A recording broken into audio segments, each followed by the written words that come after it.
Bonjour très chers frères et sœurs de l'église de l'île Jésus, nous sommes aujourd'hui le vendredi 3 février 2023 et nous allons terminer la méditation du livre d'Amos en regardant les chapitres 8 et 9.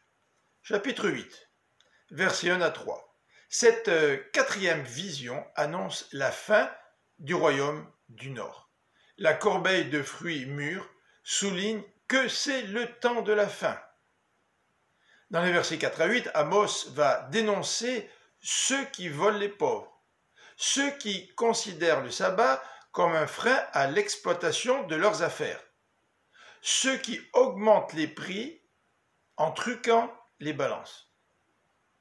Amos va préciser au verset 9 que l'Éternel amènera le deuil, le peuple sera dans la souffrance, il expérimentera la faim et la soif d'entendre les paroles de l'Éternel, qui abandonnera Israël du Nord à cause de son idolâtrie.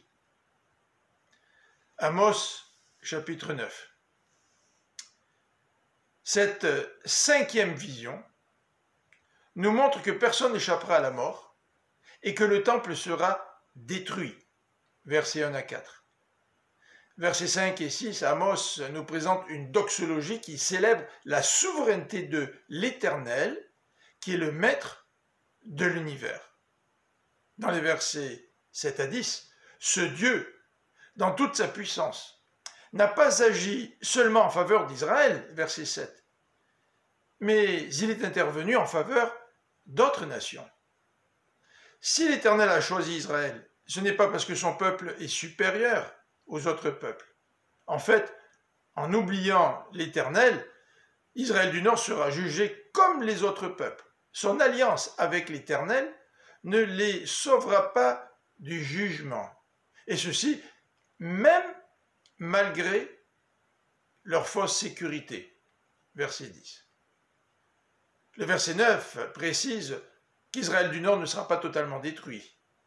Il restera un petit reste. Ce thème du reste introduit le thème du renouveau qui nous est présenté dans les versets 11 à 15. Le temps du renouveau viendra.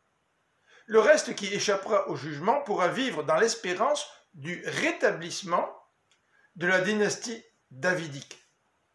Le reste d'Israël du Nord rejoindra le royaume de Juda qui s'élargira pour englober le reste de toutes les nations.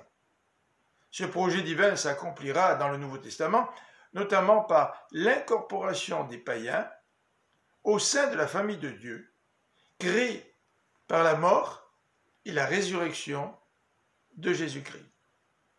Je vous souhaite une bonne fin de semaine, malgré le froid intense qui s'abat sur le Québec. Je vous donne rendez-vous dimanche pour la prédication à l'église de l'île Jésus sur notre chaîne YouTube dès 10h. Que le Seigneur vous bénisse.